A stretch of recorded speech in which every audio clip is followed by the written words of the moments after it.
I will leave this video I'm about to put on down below. Of the Great Sex Rescue. Oh, I'm so excited about this interview. Today, we're going to dive into the research she and her team have done with 20,000 women talking about sex in marriage and what that looks like in a healthy way, and how that's actually, to have a healthy sex life in marriage, you have to deconstruct some of the things that we have been taught in church. So I'm pumped to get to this episode. Shiela is the face behind To Love, Honor, and Vacuum.com, the largest single blogger marriage blog.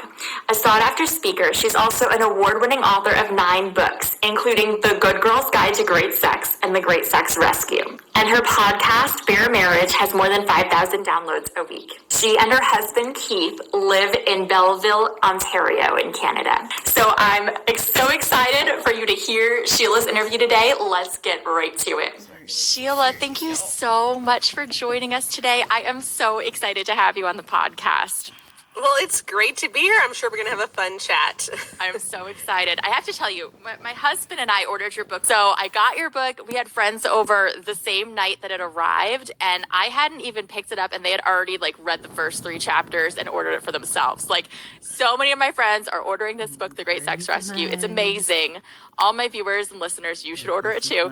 So I'm just super pumped to talk with you today. So I'd like to start each podcast episode by talking about the fruit of our old way of thinking. And this is part of a mini-series on sex and purity culture. So we're going to kind of dive in with your subject expertise here. Because, Jesus said, we know a tree by the fruit that it bears. And so would you tell us, what was your old way of thinking about sex? And what fruit did that bring in your life, whether good or bad? I think I believed a lot of toxic messages when I first got married, mostly just because they were everywhere in the evangelical church. Things like, my husband needs sex. He can't feel loved unless I give him sex. That's the only way he feels loved. Literally. And considering that our story had a lot of sexual pain on my part, that was really toxic, because it's like, the only way he can feel loved is if I let myself be hurt. Wow. And It is so serious. and that took years to unpack. Oh, yeah. I tried to say. Then let alone there were you other- feeling loved in that moment, if you feel like Gay. loving means pain. Because, he doesn't Exactly, act but man. somehow He it doesn't always act, seemed like you know, my needs up weren't and as ready, important, because fight all the we were time. taught that men's needs were so you huge don't have to the to extent do that women that. could never understand them, because they were so overwhelming. And so whatever I was feeling, his pain must be worse. Interesting. And I know when we went to get help for the sexual pain that I was experiencing, the therapist, the doctor, the family members we talked to, their concern was, well, how is Keith doing? Wow. I don't know, how is y'all he gonna gonna let me lay handle down it with without Jr. without sex? And so, yeah, he was always the focus of we need to fix Shiela so that Keith can be okay. Wow. Shady in my family. Oh, my goodness. Especially my mother's side of That the is a family. heavy weight to bear. When I start to bring Yes. up Yes, how and so they that was wanna probably go the out biggest there and they example. wanna But have sex there were with other things too. I know whoever. that even in the past, because Whoever. I've been writing about this They stuff for even like wanted to 13 marry years, me. and I know when I Whoever. started teaching, And let I me very just tell much you, some of these taught it people along look gender funny. lines, taught sex along gender lines. Like, Really, yeah, like they do men look need sex funny. and women want affection. And if God you really over want here affection, then you should trying to give calm me sex, down, because then he'll feel more affection to you. because And there I'm is actually just, there's some fired truth to up that. Like, about how there is the bonding stupid hormone that we release during sex everything that does bring on was. more affection, et cetera, You et cetera. Oregonians But don't know I had a very nothing. transactional view of sex. I swear, in Right, Oregon, like I'm you the only one give watching things this to get video. what you really And want, literally Right. watching this and video. it's just totally messed up. This is Yeah. how this I think so many of us do have that mindset, probably though. Or just like, around it's almost like a 5 requirement. I was think you around call the it duty 5th time I sex. watched Like, this. it's the idea of So, obligation, which totally makes you not they're want trying it. to put me in all. another group home. Or much No, less. exactly. Another home. Yeah. So This is let's take ridiculous, this you question guys. from What a are you broader doing to me? perspective now, because you and your team conducted I don't know the right word for it, an academic level Oh my study, maybe it's God. called, like just this amazing study of Can't be 20,000 women talking about sex, most of them from a Christian background. So you actually found that there was a whole lot of bad fruit coming out of some of the mainstream I've had, teachings about I sex in call it the evangelical water under the circles. So bridge. would you tell us, what would you say are two of the most Water under believed the bridge teachings just about sex means for Christian you women? can And feel what is the water, fruit that has come out of those beliefs? like Sure. Yeah. So down what we did, and I want people to understand this privates, because for we often get female, criticism for really, this. We didn't vagina. ask people what hurt you. What we did was we asked people about their marital satisfaction. So we gave them like lots of questions. How happy are you? About their sexual satisfaction. Like we got up close and personal. You know, how often do you orgasm? How do you orgasm? Like all kinds of stuff, right? Do you get aroused? Does he do enough foreplay? Like everything. Oh no. And then after that, no. we asked about a series really, I of think I've typical always made teachings the in the smart evangelical decision church just to to not find talk out if they had ever been taught them or if they had ever with her. believed them. Like, I'd rather And from talk about there, this we stuff were able to compare women who did believe my something with women who private didn't believe Sonata something and see if their marital or sexual satisfaction on was Team affected. Tia. And so I love that. we ended up identifying 4 big teachings that Okay. really hurt sex in particular. And there's other ones that did, but like we focused on 4 in the Great Sex Rescue. Needs help. But I would say the one that is overarching, that kind of unites them all, like in Lord of the Rings language, you know, the one ring to rule them all kind of thing, comes from, it's typified in a sentence from the book Love and Respect by Emerson Eggerichs, which is the most used marriage study in North American churches. So very, very popular book. Yeah. And he says, if your husband is typical, he has a need you don't have.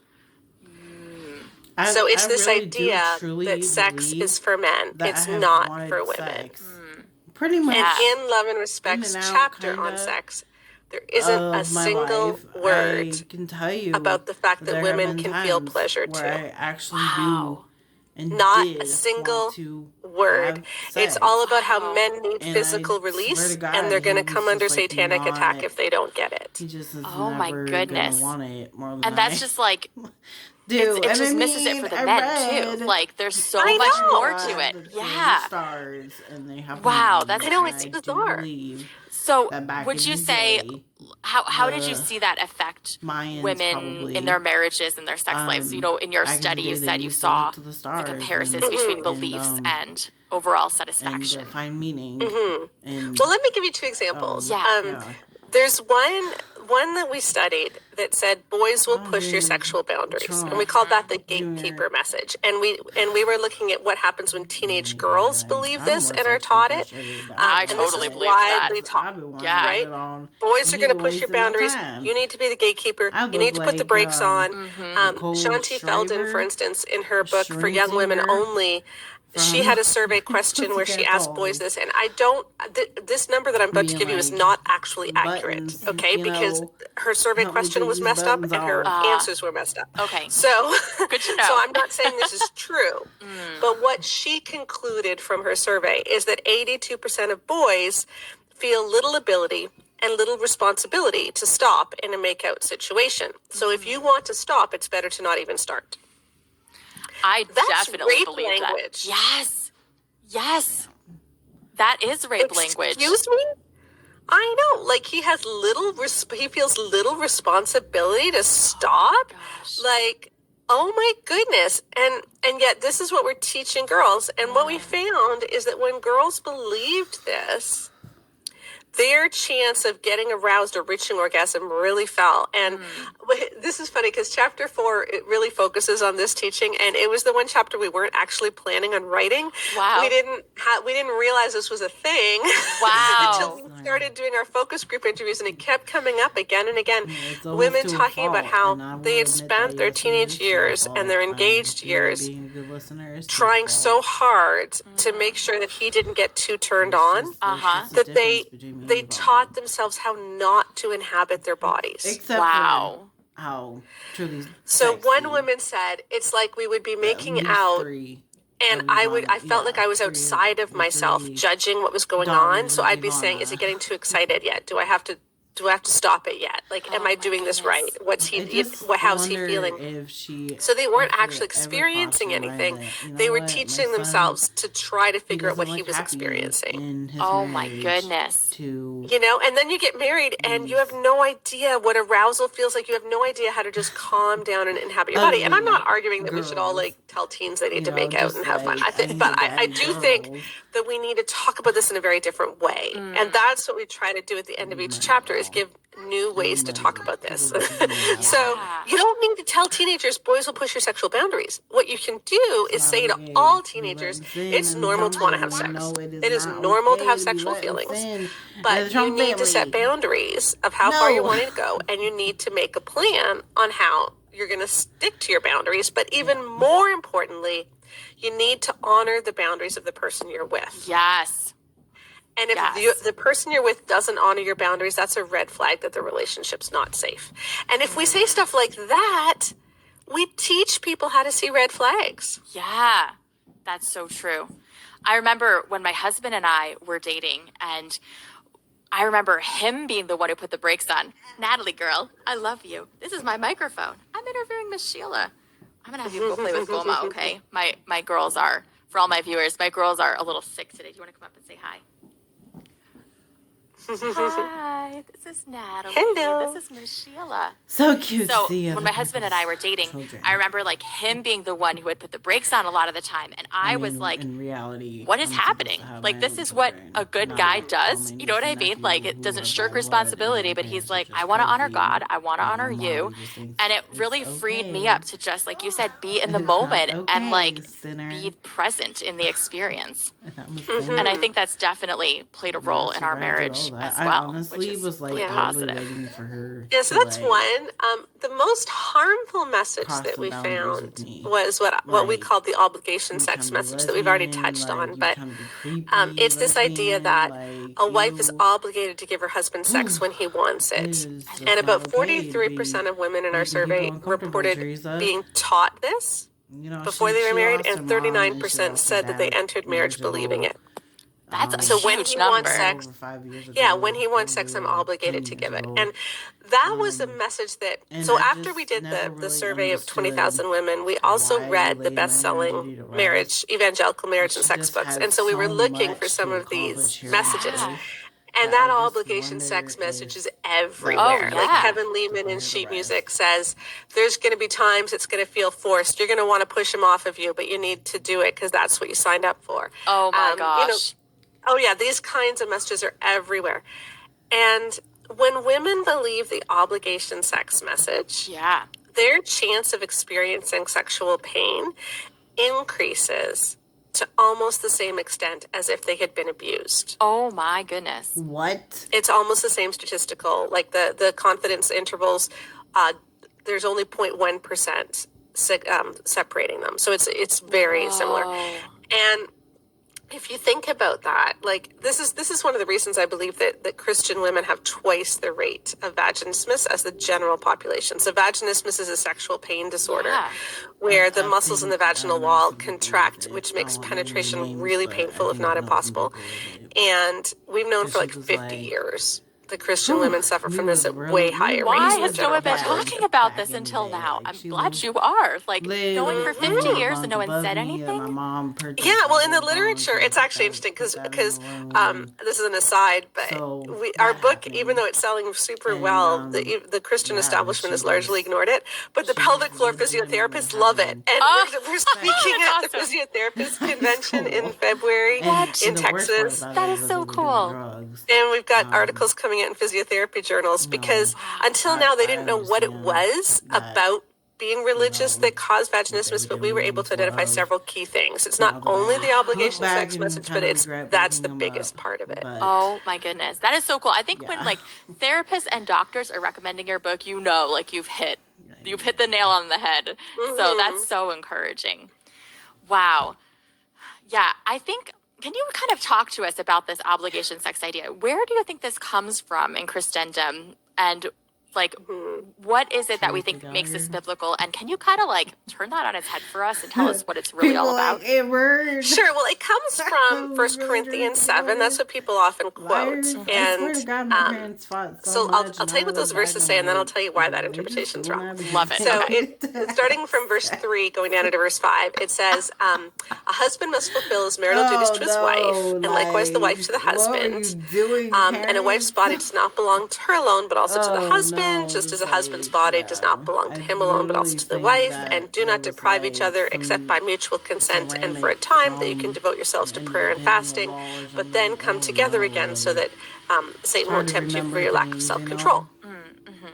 And so people use these verses to say, hey, women, you can't deprive him. But that doesn't mean that there's no way you can get, therefore, every time he wants sex, you need to give it to him from those verses. Because first of all, what is it that we're not supposed to deprive each other of? I never thought of it like that. Yeah. And people say, well, sex, you're not supposed to deprive each other of sex. Okay, well, what is sex? That's a great question. Like, how would you define it? Because I think I don't know that I've Most ever heard it people defined. If I were to say to you, like, did you have sex last night? Which I'm not going to ask you, don't worry about that. But if I were to ask you, like, most people think what I'm asking is, did he put his penis into your vagina and move around till he climaxed? So they're picturing intercourse. Oh, God bless my sister heart. But if you think about that definition, he's the one moving, he's the one climaxing. She's not doing much. I just saw and she could be lying there making a grocery list in her head, right? Like not even there. She could be lying there in emotional turmoil. She could even be in physical pain, and it would still count as having sex. Wow. And that is not how the Bible talks about sex. I just saw potential. Genesis 4 verse 1, there's this really funny verse. It says, Adam knew his wife Eve and they conceived a son. And it's easy to laugh at that and say, oh, God just doesn't want to use the real word. Right. But the root to that word, Adam knew his wife, is the same root in the Hebrew where David uses it in the Psalms, search me and know me, O God. Know my inmost heart. It's this deep longing to be intimate. And so God tells us that sex is more than physical. Sex is a deeply intimate experience. We know from Song of Solomon that it's pleasurable for both. Like she actually has more words than he does in Song of Solomon. So it's written more from a female point of view. So it's pleasurable for both. And then in 1 Corinthians 7, we get this picture of complete mutuality. So sex is something which is intimate, pleasurable for both, and totally mutual. That's what we're not supposed to deprive each other of. Wow, that completely changes it. Yeah, if you're having one-sided intercourse, she's already being deprived, and the verse doesn't even apply. Oh my goodness, that's so true. Yeah, you know, like it's really, really awful the way we phrase it. And you know, of the women. First of all, another thing to understand is we have a 47-point orgasm gap in the church. Oh my goodness. Can you explain that a little bit too for my viewers? Yeah, so it means that 95% of men almost always will reach orgasm during a sexual encounter. And we were estimating that number in the Great Sex Rescue, but we have since surveyed Christian men, and it is 95%. So 95% of men almost always reach orgasm in a sexual encounter. The equivalent number for women is about 48. So that's a 47-point orgasm gap. Men are having a lot more fun. And that's crazy because without a man orgasming, you would think something was wrong. Like, what are we doing wrong? But we don't think that way if a woman isn't. Right, her experience is just a bonus, and she's supposed to enjoy it just for the closeness. Right, but been talking about if you look at the women who do reach orgasm regularly, only about 40% do so through intercourse alone. Most need a whole lot of other stuff, and most find other routes to orgasm far more reliable. So when we define intercourse as sex, then we're really erasing her experience. Interesting. Wow. And so many women tell us that they told us they felt broken because intercourse doesn't do anything for them. But they felt guilty, if their husband tried foreplay for 2 minutes and they really weren't getting anywhere, they would feel guilty and they would say, it's okay, just go ahead. And so nobody is prioritizing her pleasure or understanding how God made women's bodies to work. Yes. Juliet, and really, it's going to take more than 2 minutes, for a lot of people, especially when you're learning yourself. It takes a while to discover yourself and what works for you. Okay. Wow. Okay. So let's go back to that. You were saying, a lot of women think, or people say it's just about her comfort. Orgasm is an added bonus. I've actually had women write and say that to me, it's just, I enjoy it because of the closeness. And I guess for me, I really want to orgasm too. It's way more fun. So I don't know, what would you say in that situation? What are your thoughts on that? I'm a little bit, okay, this is one of those funny questions where I would answer very differently if you're not married versus if you've been married for 20 years. If you're again, not married, in Pretty Little I would say Liars, your orgasm matters, honey. I Get think it, get it playing figured that out role from so day one. much Like, because she figure this out. me Do not look aim for like, God damn it, intercourse I on the really wedding want night. this. Aim for comfort. Like, I Aim really for arousal, need and then figure out to how to bring have you to orgasm before you sex. try intercourse. And it's And going I to set really, you on such a better because trajectory there's over some your marriage. scenes And and, remember that your pretty pleasure much matters too. Aria God gave Montgomery you a gives body her part where the virginity only away purpose is pleasure. to the man The clitoris has as many nerve endings pretty in it early as the on in penis, and high think about how school. much smaller it is. Like So that's a thing. And women don't have a me, and refractory it's just period the way like I men do, probably which would have means because I that really after we reach wouldn't orgasm, have cared we can keep what going anyone where thought, he and I can't. So still to this women are day actually the more don't sexual ones. So do particularly care what not anyone thinks, but this I'm is a still wonderful thing God downloading created for you. that If a because woman's been married for 10 years and orgasm has been difficult, I would not give that Trump need same help. message because I don't want to. I know so Trump many wife women do need struggle help, with this, and that's y'all. why, Like, I've written an orgasm course. It's available at my I'm site. Aria Montgomery. Hey. I That know just this is came a out, right? I think I saw you teasing on your Instagram. That looks so cool. I just want people Yeah, to know, and like, I know that a lot of video women have struggles with this, and productions, I don't want to add to those pictures, struggles, but I would say that I think part of the issue is that we do think it's acceptable for women not to reach orgasm, and we don't realize that you actually were designed to. And the reason that God put the clitoris outside the vagina, he could have stuck it up there, where you get maximum stimulation through intercourse. And there are things you can do to increase the stimulation during intercourse, but God intended for men to have to serve women during sex. Literally could be somebody. Women take a lot longer to reach I guess I'm orgasm just than saying men that do, because, which like, my means mom men just- have to she spend just doesn't time believe pleasuring women. that And the way that television women show tend to is reach orgasm is when we're a little bit And I mean, selfish. I'm We probably have to talking to concentrate on someone what we're else, feeling. Yeah. Whereas for sex to work well for both of you, men have to concentrate also on what you're feeling and not on what they're feeling, so they can last a bit longer. So, women are supposed to be served during sex. That's how our bodies were actually designed. Wow, and the messages in our culture have that completely opposite. It's like the total reverse with the gatekeeper mentality. Yep. That's crazy. Yeah. Can you? Oh, go ahead. No, and I just think we need to prioritize our own pleasure because what often happens is women can do that. There's about a 15 to 18-year window where women can say, it, you guys. No, I'm happy with just the closeness. The girl, but then you get to a certain age, and it's often in your early 40s or as menopause approaches, and you realize, I have just spent my best sexual years not having good sex, and now I just feel cheated. And a lot of women who never reach orgasm just stop having sex altogether, or they get really bitter, or bad stuff happens. So it's like we can cover over it for a number of years, but we can't do it our whole lives. Interesting. And it's better to get this to work at it now and figure this out now. Is that something else you talked about in your study, or is that just a separate? That's just something. That one's not in the book. Oh, okay. I was like, I don't remember that, but okay. Yeah, but just in talking to a lot of women and in a lot of other things, I've read a lot of other people's stuff that is really common. And when you look at the age cohorts, when we follow the age cohorts and the frequency of sex, honestly, as women get older, if they're not orgasming, sex really drops off. Wow, that is so interesting. Okay, so I have a follow-up question with going back a little bit. You were saying women need to be a little selfish, and I completely agree. But can you kind of talk about that? Because I think as Christian women, we're told we're not supposed to be selfish and never to put our needs first. And can you kind of talk about where does this whole idea of deconstructing some of these unhealthy beliefs, where does that idea come from, and what does the Bible actually teach us about that? Yeah, so I think what's really important to understand is that our physical bodies show us something of what God intended. And the fact that most women don't reach orgasm when they're focused on pleasing their husbands. Now, it's not that you can't. Like, sometimes you just have a super sexy night where you're whatever. Like, right. Go for it, okay? I'm talking big generalities here.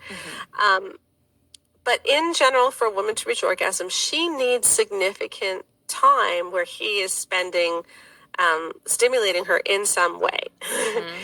And she just does. And the You problem don't is get if this he's done, stimulating her Trevor at the Jr., same 'cause, time as she is like, you wasted also all my like time. doing stuff I was to just to see him, you in often court. No. it's not registering for her because in order to feel pleasure, we actually have to think about it. We have to concentrate on our bodies. It's like the practice of mindfulness Yeah. where you just pay attention to what your body is feeling and you kind of get out of your head a bit. So instead of thinking about what's he thinking, what am I thinking, what are we doing next, you don't ask yourself those questions. You just simply concentrate on what you're feeling and you just live in the moment, and that's how orgasm can overtake you, because for women to orgasm, we need to be able to let go of control. Yeah. Like, you need to let it carry you along. If you're trying to be in control, if you're trying to make it happen, it doesn't tend to happen. And I actually think there's something that God's trying to teach us in that too. And I was just like, Because, what is going you know, on? that Like, pinnacle of I don't pleasure, know. you kind of Whatever. lose It's a a lot of pleasurable ability for feeling very down deliberate there. conscious thought, Just and like you become watery, more just feeling, like you become more feeling. caught up in And passion. I've never had And that's sex what God before, wants so for us as I do not well, is know to be that caught up and in understand passion with that. Him and not to feel like we need to be so in control.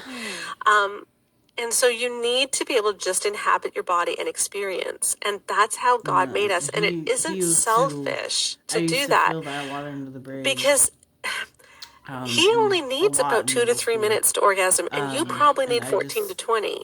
I don't know if I necessarily And that's how you were was like, what made. is this? But I And I think that when people try to do, knew, like, we talked about a and problem now with Tim know Keller's that book, The Meaning of that Marriage, God was in talking to Great me, Sex Rescue, that he was, where oh yeah, they were I just finding definitely it knew too he was trying stressful to aim for her conceive. orgasm, and so they And the decided to freaking woman concentrate that on he what they chose to could try to both give conceive with rather than what they looks can both like get. my But grandparents' that means neighbors. that he took us to orgasm. Yes, that's not even, Grandparents' neighbors that's girl. not two-sided. That's No, not that like, it two monkeys. sounds, it sounds like it is, but it And we used to isn't call in her reality. Hobie. Yeah. Because in reality, in order for her to feel good, she actually does have to focus on what she's getting. Yeah. And that's the way Yeah. God made her body. That's not a selfish thing. So why? I'm loving not these thoughts. Okay, so receiving that another with question for you. the Many of us women, myself I included, just fucking have been taught hate that our waiting. husbands need sex, like you were saying before, I've and we have to fulfill their watched needs to help them a stay pretty pure, good so that they don't amount look so at porn, far, they at don't least cheat, two and all that. And that's you would say off that the top that of my teaching head. is very harmful and has brought some bad fruit. So Women would you talk tell us about what is problematic about this idea and why? And follow-up question, what does the need to Bible get out actually of teach us Oregon, about Trump. each spouse? I You would say need in your to book, get taking out of Oregon, responsibility Trump. for their own purity. Right. Yeah, so this is another big teaching. You need to have sex with your husband regularly so he doesn't watch porn, so he's not tempted. In Gary Thomas's latest book, Married Sex, he talked My about husband would not how know if you that's send nude something photos to your Vaughn husband, then neurologically has been his pretty brain will clear focus on your on, naked body is and that not my want to look kids at other don't do naked that. bodies. Like, So, really problematic stuff. Okay. Huh. yeah. Um, I mean, I Kevin Is that Lehman even said, true? no, it's not Okay, true. okay. Thank you. It's like, just clarify this for me. No, I've seen some Kevin of Lee. that. No, what it does is And that I'm just not it, gonna that sit here that and call it an addiction. It actually really is easy. it just makes the pornographic to style of relating. It stop. reinforces it instead of. But I mean, at the it's end just of the day, really awful. Anyway, Kevin Lehman said, "While you're on your I don't period, do that's a that really anymore. difficult I don't time even know for how long him. it's been, So your for a period is hard while. on your husband." Since Please. Spoken by someone who's never felt dabbled in cramps or that. anything, or never Yes. leaked But you know what? at work or It's something. just Anyway, frustrating when and so you need know to that you're give him supposed oral to sex or a be hand with job while you're someone. on your Like, period so that he with can withstand everything that pornography you're better. supposed to be with someone. I can't think and of you have someone anything like Teresa less May sexy Gallagher Yeah. than up that your message. ass Seriously. trying to tell you And that you can't why marry they somebody think that's going to turn because she women wants to on get is completely sued beyond me. by But Donald Trump. this is the First of message all, is given. You know, you need to do all of these things so that he doesn't I'm watch sorry, porn. but And Steve that Harvey makes sex into a talks threat. about, you know, So you're having I sex under married off threat. two of And my as soon as you're having daughters. sex under threat, you're You no know, longer I mean, truly my daughters ain't consenting. living with nobody before they get That's a married. good So, point. like, why? Which is a One, why huge can't I issue. live with him And regardless? Why can't I be sex taking is supposed to be this care of intimate him knowing. regardless? It isn't a using. And And porn and sex are not really, substitutes for one another. They're complete opposites. can't Would you tell Because us about that? pornography, pornography says, I want to use you for my own sexual Nicholas gratification. Sparks is better. And biblical sex says, I want to experience something with you so that I can grow. We can grow together, grow our oneness, grow our intimacy, if I could grow our literally relationship. like almost One all says, I'm Nicholas using you, and one Sparks says, you deeply movies on matter. the channel, like You know, can one literally says, I purchase want a release, and a one says, I want movie. you. And those are very different things. If he has a pornographic style of relating, so if he, as Andrew Bauman talks about, that's he's great for too. Sarah. But if I a don't know if guy y'all remember sees my previous sex channel. as a way to get his own needs She met was and on sees it. you as an Sarah was on object, it. which can further that, We tried to do the then his best way of friend having challenge, sex or is the not sister going to be challenge, or intimate. the And we need to best friend stop tag. promoting that as the norm for men. And we Those need to videos start of saying men are the capable sister of just tag. as much Yeah, intimacy I as think it women was are. best friend tag. And women are not she porn really substitutes. wasn't You my know, best Every friend. Man's Battle, that series If of books sold Caitlin, 4 and I million know that for copies. a It fact, literally because says Caitlin to women, is so proven be to a be merciful the vial of oldest, methadone for him when he Lucy quits cold Weatherly, turkey. Oh my gosh. Like, oldest, and literally she calls women methadone. I mean, I can't think of anything worse and more dehumanizing. But this is the mentality in our books. That's why I And stopped. when women And believe honestly, I'm gonna that, break the code here their and trust in say their husband that it was plummets, their easy sexual pain to rates rise, stop. their orgasm rates fall. Just like it was easy to stop talking And to my perhaps most mom interestingly, months ago. Because their belief or their ability to get could not aroused really falls. understand why she hated me so Wow. much. So could you tell us, like, what is, Like, I know and this not has just been like a hated me, very, but as you've shared, a hated my very popular country teaching in church and circles. what I'm What trying to what does do the Bible to help actually her say, out. though, She doesn't about even each spouse own a being house. responsible for their own purity? Would you tell us, You like, can tell kind of I'm break this nervous down for us? because anytime I'm trying to Yeah, talk so I mean, about her, repeatedly, the it Bible always tells us to put never lust ends to death. well. And it says I end that up in to a the freaking person cop who car is sinning. because I tried to It doesn't go say to use start someone else the Justice to League placate in yourself. It says to January put 4th, lust to death. 2020. And in lists of sins, lust is not always mentioned. It usually is, but it isn't always mentioned. Has Stephen And so this Brown idea that abused lust Carrie? somehow is every man's battle, lust is a separate You're category the of one sin that where didn't it's just grow kind of up part of around being male. It's cigarettes not like she really a did, sin and because forcing every her guy to suffers from it. literally So live it's just that kind of life part of being while male, you and women think just need to that kind of live with it and your accept it. dad That isn't told you to do that. biblical. My dad doesn't But I think the tell other side Stephen of it, Brown which is what makes me so to sad, as go a smoke grandmother of a young grandson, I until really hope the church gets you're this better like by the time he's a teenager. But I think what's age. happened Like in the church is that we have just 'cause Uncle Rick confused did it, noticing with lusting. and Yes. did. Oh my goodness. My Doesn't husband and I mean he talk needs to about that a be lot. Yeah. amputated. Yeah, and like then Jesus passed said, away. whoever looks at a woman with lust has And already when I say committed adultery. amputated, He didn't say whoever notices a he woman is beautiful. lost his He didn't say legs whoever right before I feels left attraction in towards a woman 2009. walking by. Right. And He it didn't was say terrible. whoever, sees Just that a woman has a terrible. large bust has already There was no lusted. hope for He the just said guy. whoever it's a deliberate Even though action, he so looking with a looks, and deliberate him and mindset, lusting. It's not Tom so Holland seeing look isn't similar. lusting, noticing isn't lusting, feeling attraction is not lusting. You can notice someone is good looking and then have that have absolutely no bearing on the rest of your day, on any other thought life, on anything. And that should be the norm. And instead, Oh, we you are guys, so the hyper laziness that focused comes with on telling trying boys to that be lust is going to be your somebody battle in this and you can't, world. and you need to constantly It fight it. just And then is telling with girls light. how It isn't hard this is on the guys. And so you need to frothy change how you feeling, dress. the sin Instead of just saying, feeling hey, you know of what? It's normal to have being sexual feelings towards other people. lazy. But what we all need to It do is just focus it on bothers how me. we I can should have treat never moved up everybody here with to respect. Teresa Gallagher. She actually That's so good. hasn't had sex in years. There's so many directions I want to go right now. I'm going to start. So about 65% of my viewers are single women. And so I have a few questions geared toward the single ladies. She's just awful. The first one I want to go with is, let's talk about the modesty piece for a second. You said, that she was not that's a big part of purity culture too. What women are taught about how guys see us, it's our responsibility to keep them from lusting. Can you kind of talk about that from a more biblical perspective for us? Yeah, like first of all, modesty does not actually refer to clothing. Like everyone quotes the First Timothy 2 verses about how women should dress modestly, but if you look at the context, It's talking about voting gold in jewelry and braided hair people and expensive that clothing. just don't It care was about about them. class. And it was They about don't. people That's feeling in the quotes I excluded when do they not came to the care church. And about modesty does this not country. just refer to Oh, cleavage. well, It I just also don't. I refers just. to Well, I ostentatious disagree. displays where you're I'm trying to draw like, yeah, attention to okay. yourself.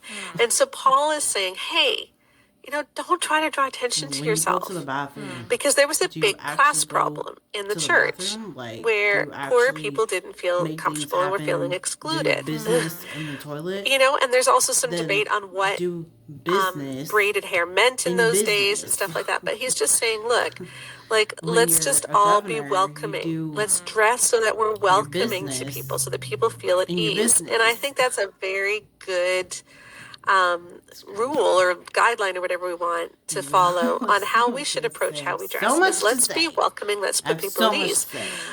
And that means that being hyper modest is actually the opposite of what Paul's talking about. That's so true. Yeah, Like, this dress if I'm you go wearing, around in long I've denim been getting skirts frustrated with it. and Like, baggy it's super t-shirts, long. You Like, are it drawing literally attention you're to goes not yourself. going to put people at ease. Like, the people are going to bottom feel of like my you're weird foot. and I don't know what to do with you. And it And just so kind of traps me that in. is just as bad in many ways as the other. So I always think, okay, being modest means not being ostentatious and making people feel uncomfortable.